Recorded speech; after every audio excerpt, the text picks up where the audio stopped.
ایک دفعہ کا ذکر ہے کہ تمام جانوروں نے فیصلہ کیا کہ بدلتی ہوئی دنیا کے مسائل حل کرنے کے لیے کچھ فائدہ مند کام کیا جائے، لہٰذا انہوں نے اسکول کھول لیا۔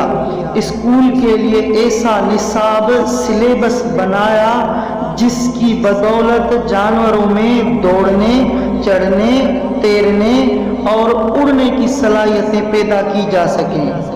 اسکول کی انتظامیہ نے اپنی آسانی کے لیے تمام جانوروں پر تمام مضامین لازمی قرار دے دیے۔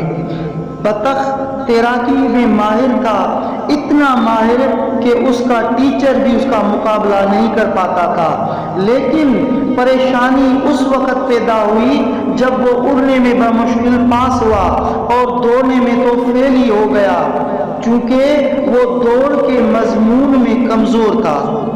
اسی لیے اسے تیرنے کا مضمون ترک کر کے تیرنے کے پیریڈ میں بھی دوڑنے کی تربیت دی جانے لگی۔ اس کا نتیجہ یہ نکلا کہ بطخ کے پاؤں میں ورم آ گیا۔ اپنے سوجے ہوئے پاؤں کے ساتھ جب تیراکی کے امتحان کے لیے آیا تو اوسط نمبر لے سکا۔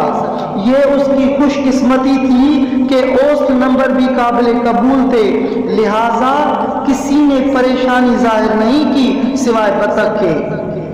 ابتدا میں خرگوش دوڑ کی کلاس میں ہمیشہ سر فہرست رہا، لیکن گزرتے وقت کے ساتھ اس کے پاؤں میں تکلیف بڑھنے لگی کیونکہ اسے تیراکی کے مضمون میں اضافی وقت دینا پڑ رہا تھا۔ گلیری بلندی پر چڑھنے میں ماہر تھی، لیکن اڑنے کی کلاس میں شدید مایوسی کا شکار ہونا پڑا کیونکہ اس کے ٹیچر کا کہنا تھا کہ نیچے سے اوپر جانا کوئی کمال نہیں، کمال یہ ہے کہ اوپر سے نیچے آیا جائے۔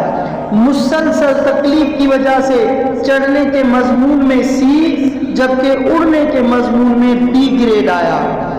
عقاب تمام ٹیچرز کے لیے سر درد بن گیا۔ بار بار سمجھانے کے باوجود وہ کسی کی بات سمجھنے کے لیے تیار ہی نہیں تھا۔ بلندی پر چڑھنے کی کلاس میں وہ تمام جانوروں کو بہت پیچھے چھوڑ دیتا تھا، لیکن اس کا اصرار تھا کہ وہ اپنے طریقے سے ہی اوپر جائے گا۔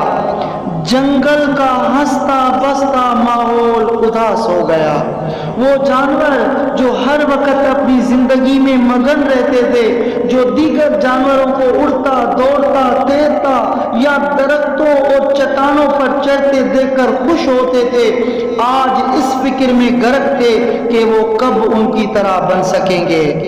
پیارے دوستو، یہ کہانی ہمیں بتاتی ہے کہ اللہ تعالیٰ نے ہر بچے کو خاص اور الگ قسم کی صلاحیتیں عطا کی ہوتی ہے، جس کے تحت ان بچوں کو تعلیم حاصل کرنی چاہیے اور اس شعبے کو اختیار کرنا چاہیے جس میں ان کا شوق ہو۔